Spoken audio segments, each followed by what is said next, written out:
throughout California, a battle is being fought to protect the state's diverse ecosystem. And on the front lines are the state's game wardens. We enforce everything. Drugs, violent crime, stolen vehicles, and poaching. They're killers, they're taking our wildlife illegally, and we have to stop them. Outmanned and outgunned, they face danger at every turn. You're like John Wayne out there catching outlaws. You don't know who you're going to contact, what's going to happen. Every patrol could be your last day. On this episode, the wardens confront a chronic poacher, I know you guys killed those bucks. catch an exotic animal trafficker, Hey, state fishing game, dude. This is serious. and battle an environmental disaster. That's the oil in the water. All in their pursuit of wild justice.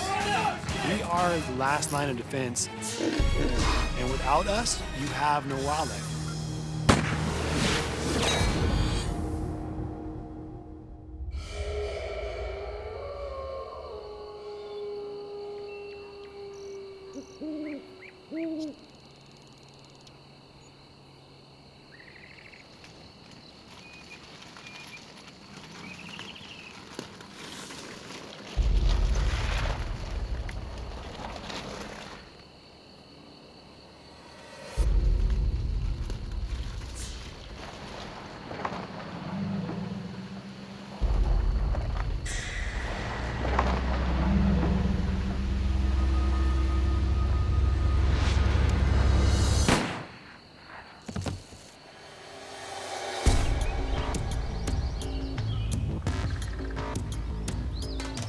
Shasta County, California. Deer season is over. But for Warden Brian Boyd, What road is that? outlaw hunting season begins. What do we got? I've had deer poaching problems out here recently. Who are you and what are you doing in my district? A rash of deer killings has Boyd on high alert. What is he doing? He's been in the car that whole time.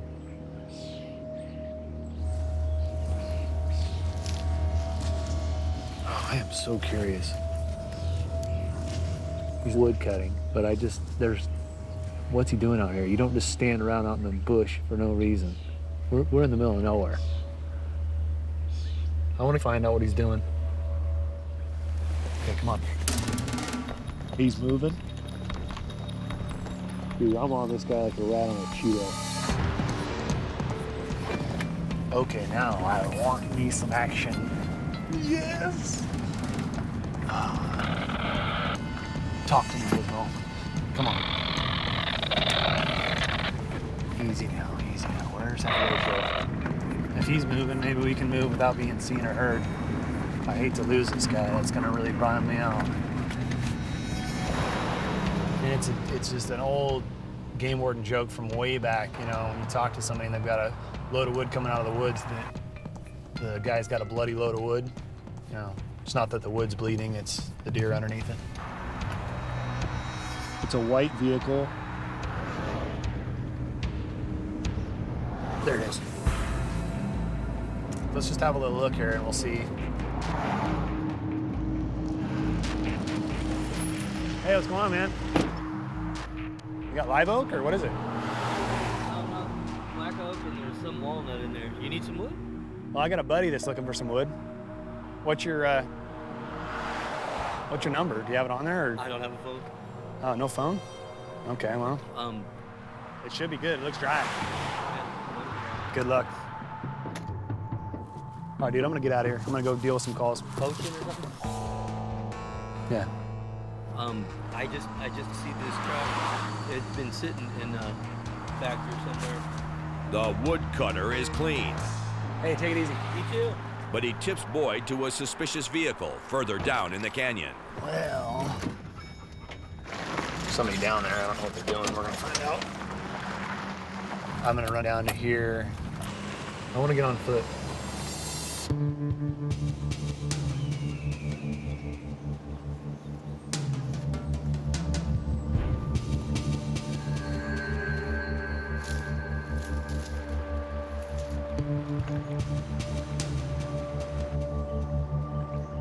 There it is.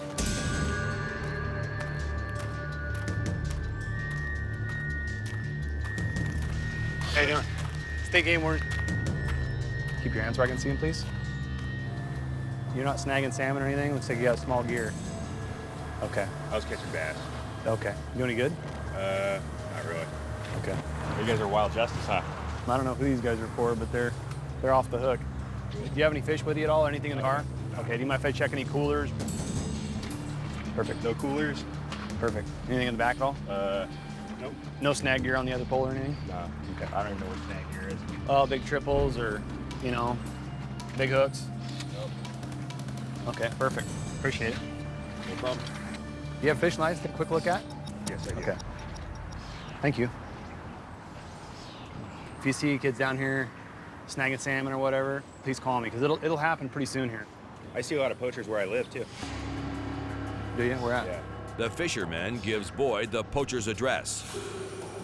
What are they doing? Spotlighting or shooting deer? Or? They got spotlights. I hear guns going off, like, as soon as it gets dark. And I know there's a lot of people that drive through there, Okay. and they don't belong. Okay. Like 3 o'clock in the morning, Oh, really? after midnight, yeah, I hear a lot of stuff. Little tidbits like that sometimes help. So. All right. I appreciate it. Take it easy, man. You guys have a good day.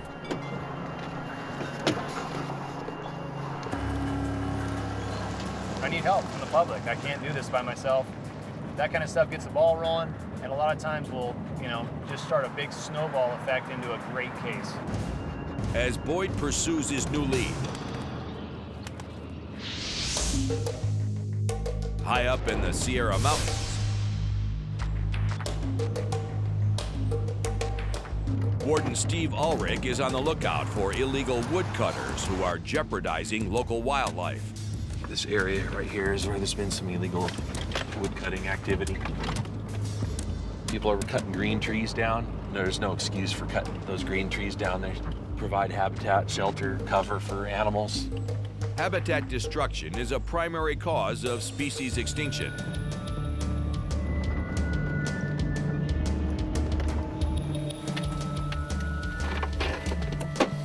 Got firewood here. Hi, how are you guys? Got firewood, huh? Yep. You got permits? Woodcutters are required to have a permit and must immediately tag the trees they cut. Is there anything in here I need to know about? No, sir. Mind if I take a look?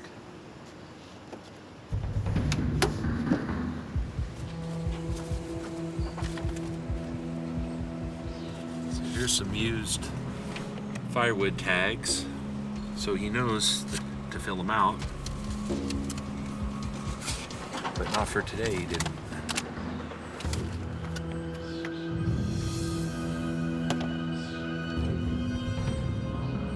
Do you have anything on you? No, I don't. I'm gonna go ahead and search you, okay? Go ahead. Because I smell weed on you. You don't have weed on you? No. All you have is the pipe? Yes, I do. And inside this jacket, there's one on each side.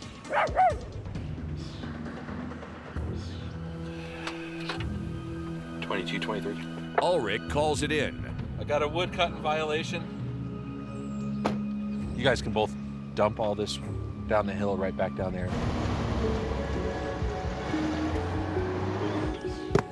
And dispatch confirms a permit violation isn't this man's only crime. 2223 Sierra County, can you do a confidential? You did 21? Sure. Yeah. From where? Okay, he's unloading his illegal firewood. When he's done, I'll go 10-15. Thanks.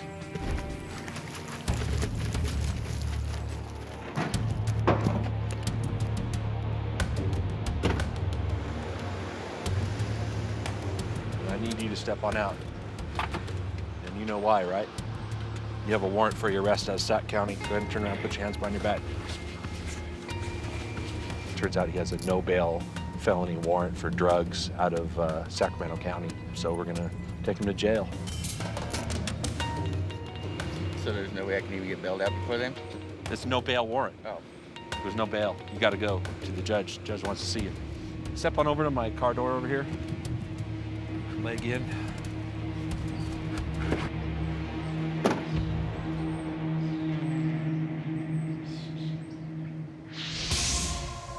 Tulare County, California. After 2 years on the force, Warden Art Golden is on the prowl, searching for his first undercover case. I'm surfing the internet right now, looking at websites that people post stuff that they sell, such as animals, exotics, prohibited species, and just pretty much trying to see if we can find anybody selling anything that they're not supposed to. Wow. Here we have a guy who's selling what appears to be a genet. It's a pretty funky looking thing. It's a weasel-like carnivore from Africa. It's not even native to the US, let alone California. And it's a prohibited species. It's actually a detrimental species. He doesn't live very far from where I do, so what we're gonna do is I'm gonna give this guy a call. Hey, is this Mike? Hey, this is Matt. I'm calling about your ad on Craigslist, about the genet. Yeah, I'd like to see it. Would tomorrow evening work sometime? Yeah, tonight? Yeah, I could probably do it tonight, probably around, how about, would 6:30 work? Okay, what's your address? Okay, bye. What we're gonna do now is I'm gonna call up the rest of my squad for them to come and help me out with this, and then we're gonna take care of this tonight, because if we don't do it tonight, this guy could get a little bit antsy and worried that, you know, we might be fishing game and he might bail. So now the real work begins. We gotta get ready for tonight. Getting a text message right now.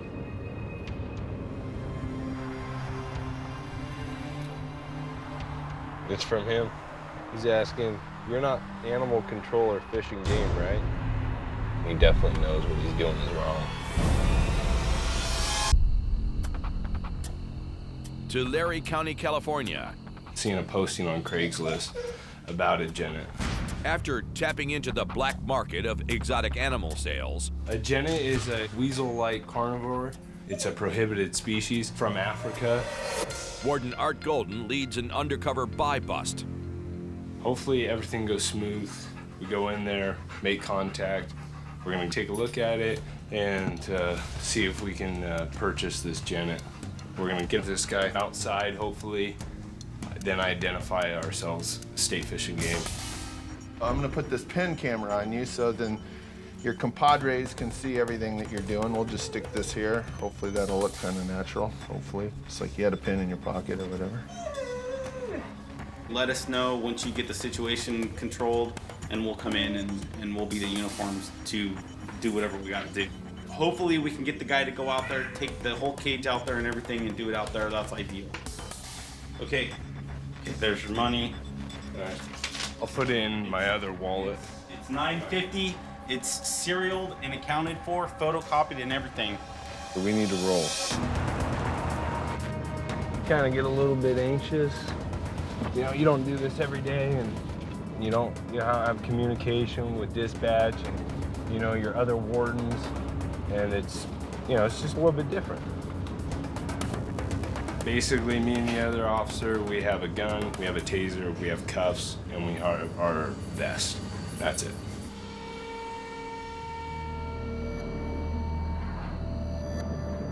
All right, here it is. All right, let's go see what we can do. See if this guy will sell us. All right, let's go.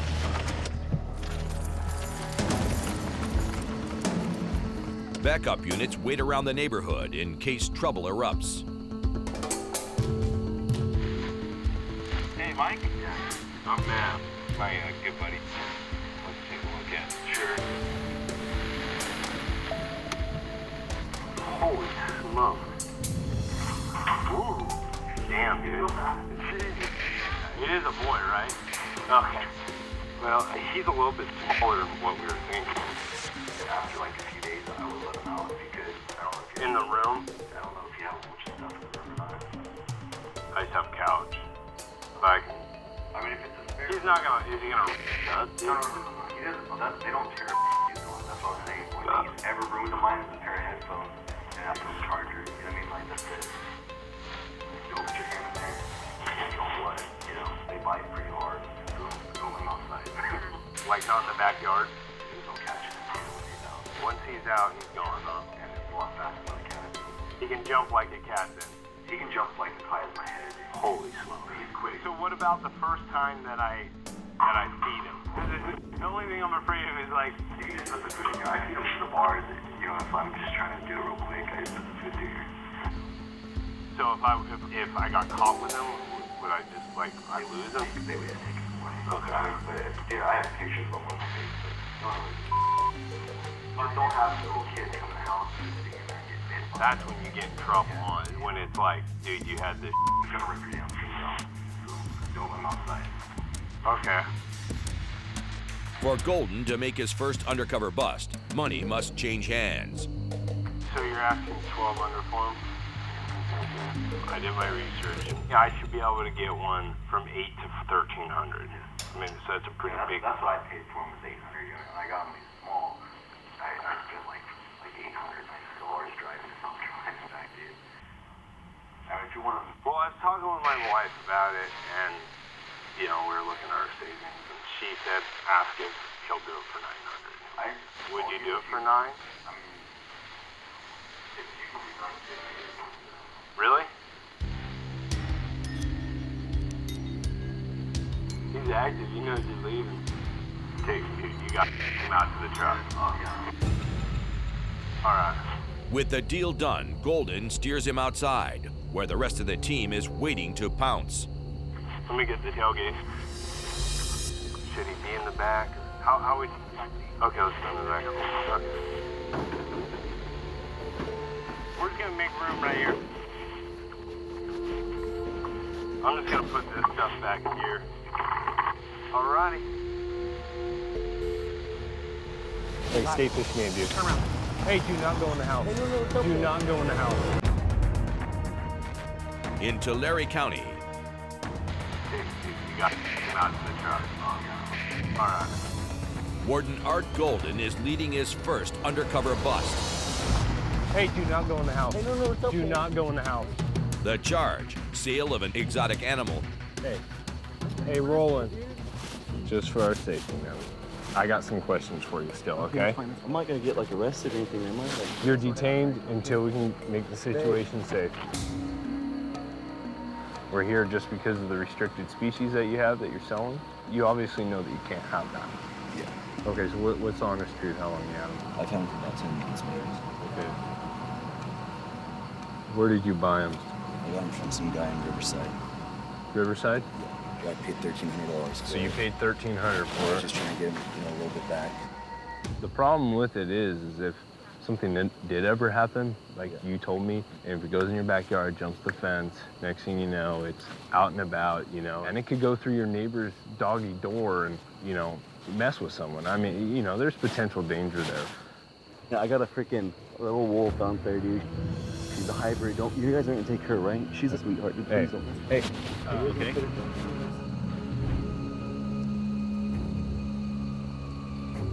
We're not gonna put it down.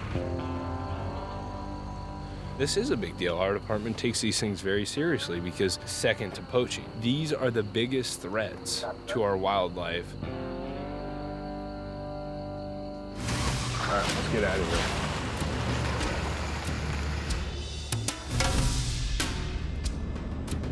We're gonna be taking this Janet up to Critter Creek, which is a rehab facility center for animals that we seize, including exotics and restricted species. We bring them the animals and they care for them, whether if they're injured or sick or whatever the case may be, and they take care of them. How's it going? I thought this Janet, or whatever you want to call it, was going to be the size of a small dog. I forgot it was only the size of a ferret. Yeah. And was it friendly? No. No? No. Oh, good. It's not friendly at all. I just love animals that have to be kept in captivity that are not friendly. Yeah. You better be careful with this thing. He'll jack you up. He can stick his whole paw out like to out here, so you better be. Rip my lip off? Yeah. Okay. Onward to his little cage, I guess.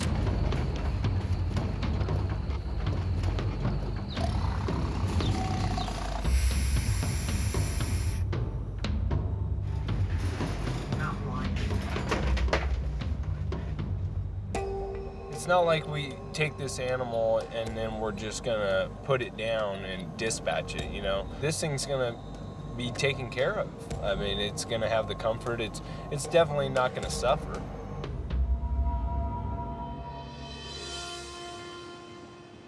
Shasta County, California. There have been some bucks that have come up missing recently. Warden Brian Boyd finally has an address for suspected poachers, thanks to a confidential informant. Supposedly, somebody's hearing some shots and has actually seen, I guess, some guys up on the hill shooting. These big bucks that survive the whole year from mountain lions and poachers and hunters, and they get down in the flats down here and trying to breed a few does. And guys like this end up shooting them up. Boyd's contact provided a description of the ringleader. One of the guys we're looking for has got from what I understand, has a lip stud or something in there. As well as the suspect's vehicle. It's a white vehicle. Now Boyd and Warden Aaron Galway are on the hunt. Go. White SUV, no front plate, two subjects. I think that's them coming back at you.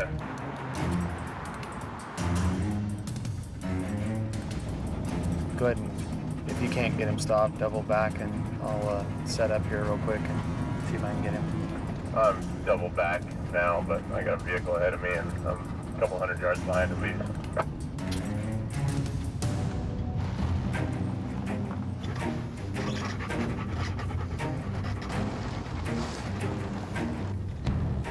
I have a little bit of black. See a white SUV coming at you at all?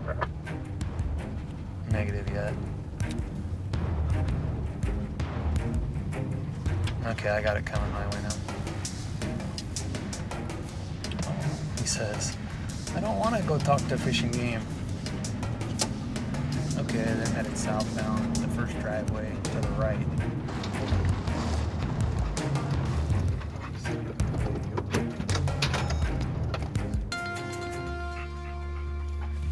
How you guys doing?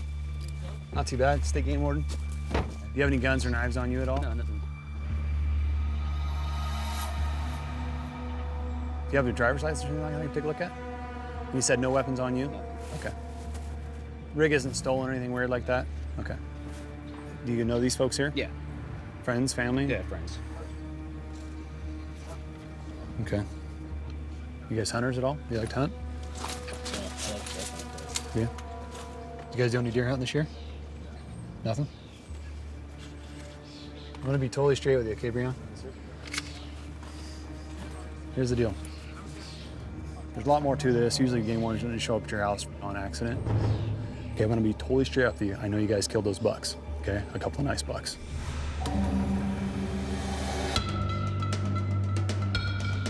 In Shasta County. I'm gonna be totally straight with you, okay, Breon? Here's the deal. There's a lot more to this. Usually game wardens don't just show up at your house on accident. Okay, I'm gonna be totally straight up with you. I know you guys killed those bucks, okay? A couple of nice bucks. Warden Brian Boyd interrogates a suspected poacher. I want the antler sets and I want the deer meat. None of that stuff can be left with you guys, okay? We have none of that here. We have nothing. Where's it at? There's no deer on that premises whatsoever, no deer meat, nothing in the freezer, nothing weird like that? Nope. Okay. It's unlawful, it's a misdemeanor to fail to show any game, okay, that you've taken or that's on the premises. Okay. Does that make sense? Yeah. So if you fail to show it, it's a misdemeanor. Okay. I'm making a formal demand to see that stuff, okay? Okay. The antlers, the meat. If you have it there at the house, or did you guys move it somewhere else? I'd be totally honest. If I took a deer down, I'd be juiced if I took a deer down, but I didn't get no deers. Okay. Did somebody else at the house shoot a deer and I have nobody there but me. Huh? There's nobody there but me. you have any photos on your cell phone? I mean, I'm just trying to confirm or deny what you're telling me is accurate or not. I have nothing. Okay, do you mind if I look and just see if we're what you're telling me is true? I had a deer from last year on Okay. here, actually, to tell you the truth, but photos. These are old, and that's the only one. When was it killed? I don't know. That was a while ago. I'm gonna hold on to this, okay? Because I want to know about these other photos. And tell me why would you have a picture from a buck taken a couple of months ago, which is out of season, at the house?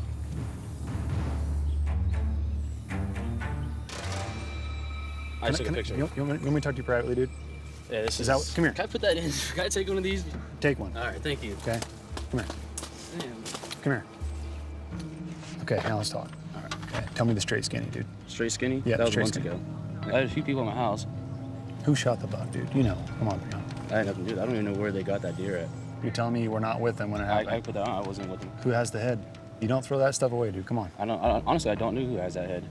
Okay. And was the buck all in one piece? Was it gutted? What was No, this? they gutted it, skinned it right there and there, and took the head and brought back some legs, backstrap, and we ate that up. I've never seen it after that, so I have no idea where they went. Would you be willing to prove that to me? Yeah. He's got something to hide. I mean, there's definitely something more going on that not coming out yet. He's gonna go verify that there's no other meat, do a quick search of the area, see if he can turn anything up.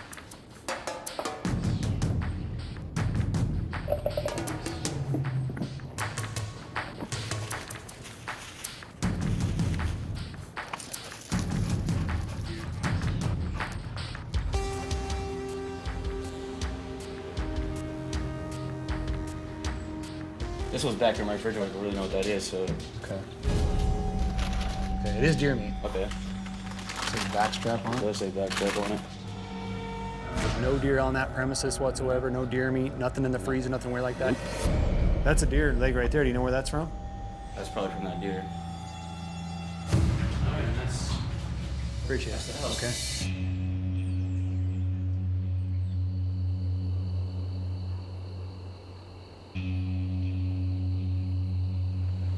I'll hook up with you then. Okay. Okay. Appreciate your cooperation, guys. That is deer meat. This one are tenderloins, they call them. It was in a frying pan in the refrigerator. There's parts from probably at least 2 different deer over there. 2 deer bones and some smoked deer meat. The photos that are on here, that's what we call a clue when we find that many photos. In the middle of the night, holding up a deer. With its head cut off? Come on, man. This guy's on the hook right here. This Brion guy, he's, Aaron's got a picture of him sitting there holding some big old smoking deer in the middle of the night with the head cut off. So he's got a lot of talking to do.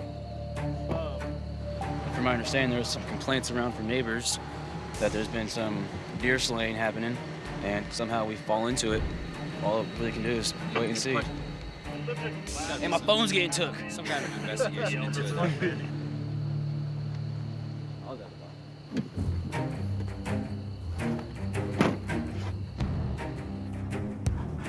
These meat samples, I'm gonna send those to the lab. They're gonna end up coming back, in my opinion, to 2 different deer. He's got some frozen meat in the freezer, and he's got what I can identify are tenderloins, which on a beef, it would be called filet mignon. And it's inside. They've got deer hair all over them. That Brion guy is in it up to his elbows. He's out here doing it. He has no hunting license, no deer tag, no nothing. The fact that these guys have been out here shooting these big bucks, that's what grinds me. The information that I had, his description, it matches what I was told. When the heat comes down on somebody like that, who is being bad, that gets me pumped up. I'm stoked. 6 a.m., Humboldt Bay, California. Fishing game, fishing related. Well, I'm going for a boat ride right here. Warden Josh Zuliger teams with the United States Coast Guard on a mission to stop crab poachers.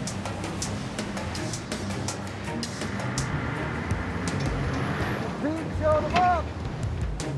Nice job, Pete.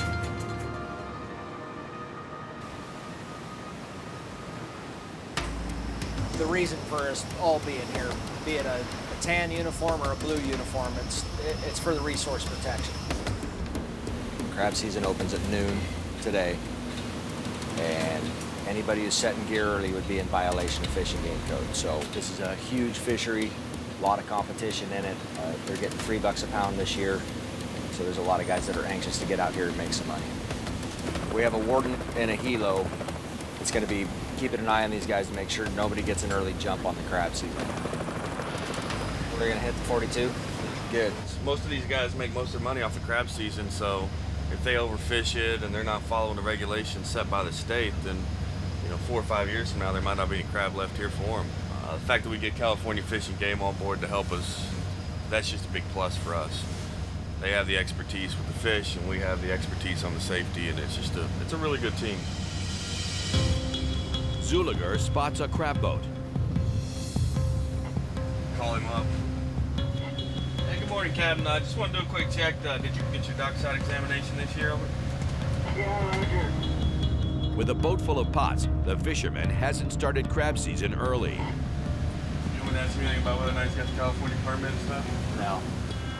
All right, roger, Captain. We'll let you pass there, have a safe trip out here, and hopefully the crab's good for you.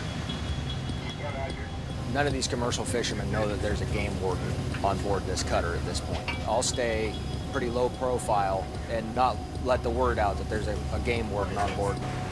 Zuliger's goal? Catch the biggest violator. His strategy? Stay in stealth mode until they find him. Because as soon as I make one boarding, word's going to go out on the VHF radio that there's a game warden on board with the Coast Guard guys and to be ready. We'll try and keep that card hidden up our sleeve as long as we can. While the cutter crew scans the water, their eye in the sky spots a major violation.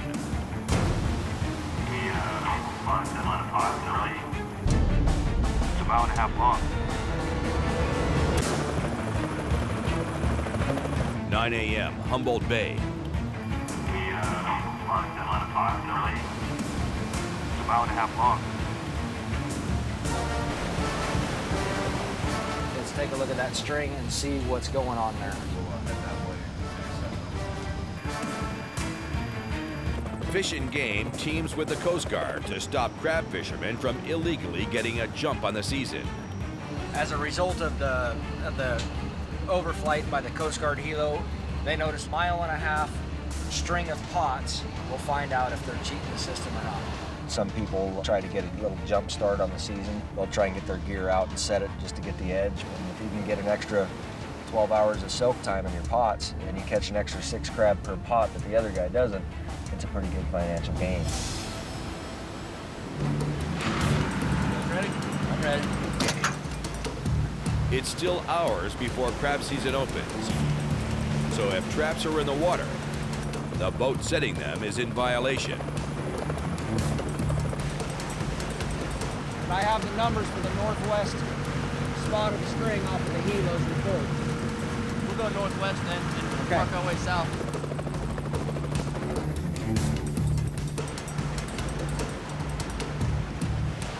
Yeah. These are our buoys. See if we can get the number on that one. Grab that one.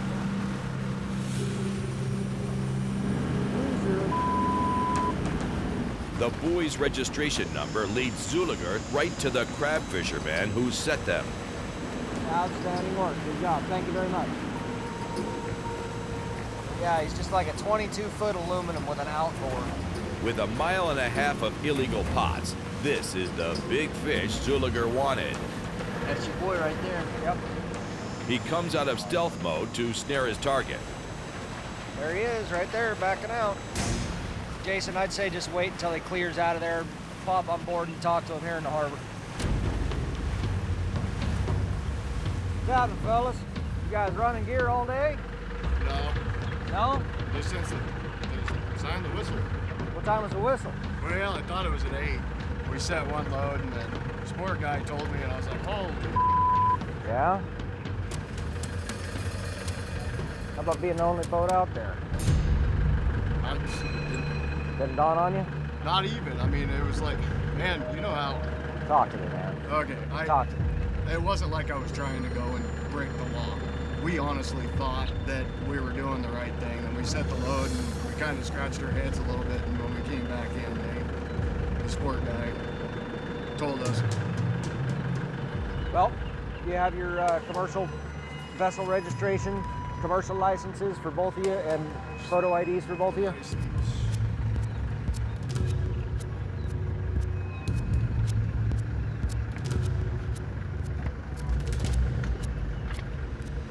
Yeah, it's expired. Oh. What's going on, man? Well, I'm broke. I don't have any money. You can't be running a boat without registration. So how many pods are out by 10 o'clock? 16. You only made one trip. You want to revise that at all? 2. 2 trips? How am I? That's all I gotta ask. If you're honest with me right off the bat, I'm a pretty fair guy, okay? But I had to pry 2 out of you, okay? There's eyes everywhere. There's eyes in the sky. There's eyes on docks. I had 32 traps in the water. I'm sorry to lie, but I'm in a spot right now. I'm gonna go broke if I get a ticket. Okay, well, you're gonna get a ticket. As a public officer, it's my duty to make sure that everybody plays by the same thing. You have your job. Okay? I'm a pretty fair guy. Yes, you are. Okay? Let you go set your gear, but you gotta get this boat registered. That's on the list. Okay?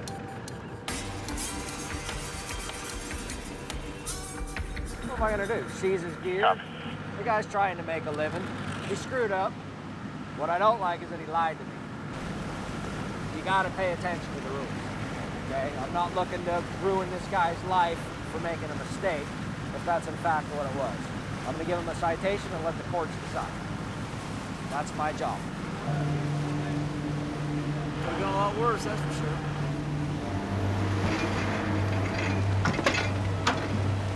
All right, fellas. Another day at the office. As the team returns to the Barracuda, the helicopter crew continues its pursuit of poachers.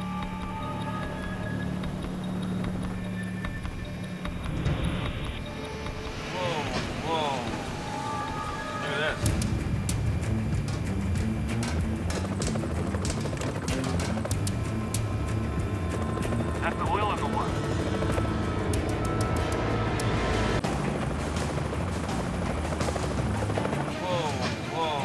Look at that. In Humboldt, California, pursuing crab poachers takes a turn. That's the wheel in the water. When the helo spots a fishing boat with an oil slick in its wake. Barracuda 7-3, you're in a position, you guys are at? That's 7-3 Barracuda. We are 4114. That's 2 north. 12413. The crew races to contain the spill and stop the polluter before he does any more damage to the environment. Looking for a vessel that was observed by the Coast Guard helicopter with a large rainbow sheen around it, indicating that he had pumped his bilge offshore.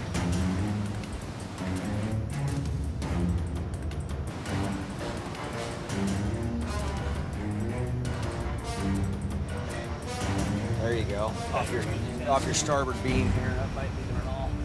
That's it. That might be it. You see that, Josh? No, what are you looking at? Sheen. Man, that's a big one. People that they lose sight of the whole picture. You know, that they're looking at dollar bills sitting on the bottom of the ocean that they're going to harvest, and how they get those dollar bills up. That a lot of people don't put it together that you have to have this whole ecosystem.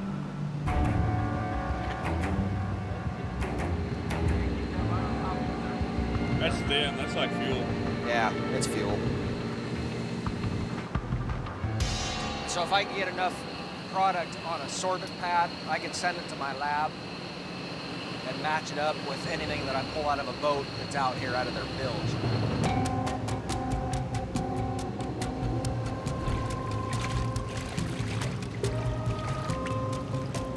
You don't just get to throw your bilge waste, oily water out into the waters of the state. It's not good for wildlife. It's not good for any of the creatures in the sea.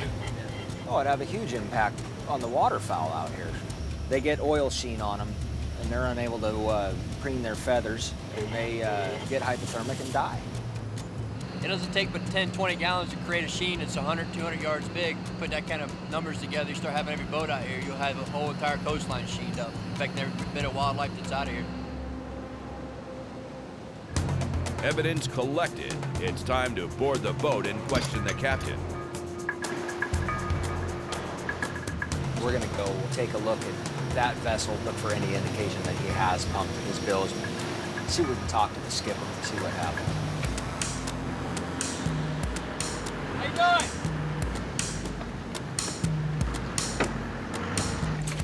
Not a problem? All good? All good. How long is he gonna run gear for? A couple weeks? No, we're in it for the drawing. For the duration? Do you still have your hose that broke on board this on the vessel? Is it down there in the engine room? And what'd you end up doing with that?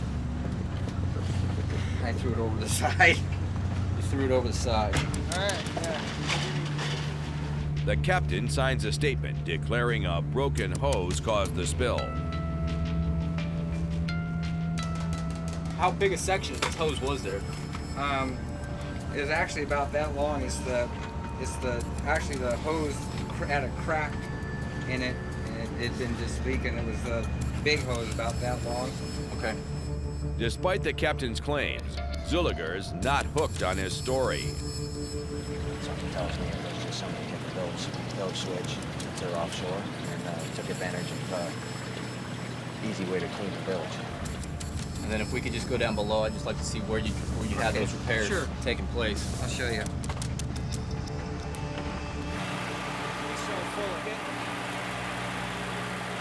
guys had any fuel issues at all today?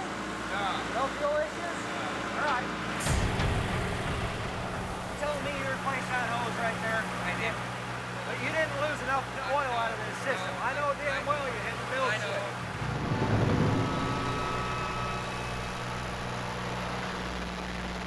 Okay. I know you did. Let's go up top. You just filled out a bunch of paperwork. That's all lie. Hold on. Wait and hear me out, okay? I know good and damn well you hit the bilge switch. You just told me you did, okay? It's a violation of Fish and Game Code and numerous federal codes, okay? So I'm gonna let this officer right here with the Coast Guard decide how he wants to go with falsified Coast Guard documents. I did that. I want you to go back up. We're going to take a look at that statement, and we're going to need... I'll do whatever it takes. Line for line of exactly what happened. All right. All right? Oh, well. This was I put fabricated panic lie. Cracked hose. Lie. Turn bilge, switch on pump engine oil over side. So that's what happened. I freaked out. I mean, I should just said, yeah, I flipped the bilge switch on, but I just, it was just so, you know. All right, sir. I'm going to process this this case as a oil pollution case. And I just lied to the federal government. Yeah, it just gets into more trouble. Yeah, you know? yeah. Truth cuts once. But I know we had the helo up above, you know, and that's pretty much it that will give you away. So, you know, we're out here, you know, even when you're not expecting it, you know. Okay. Take care, man. See you guys.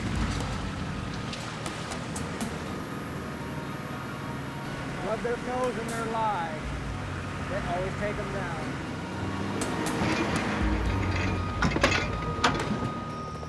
You have to tread lightly on the whole planet, and you can't trash it like one individual decided to do, and he got caught today. And that's a good thing that he got caught, but how many people do it and don't get caught? It's a fragile ecosystem. You can't just pump your bilge at will. If everybody did that, this would look like the Exxon Valdez incident in '89. We only have one ocean. We don't get to have another one, so what's here we gotta be good stewards of.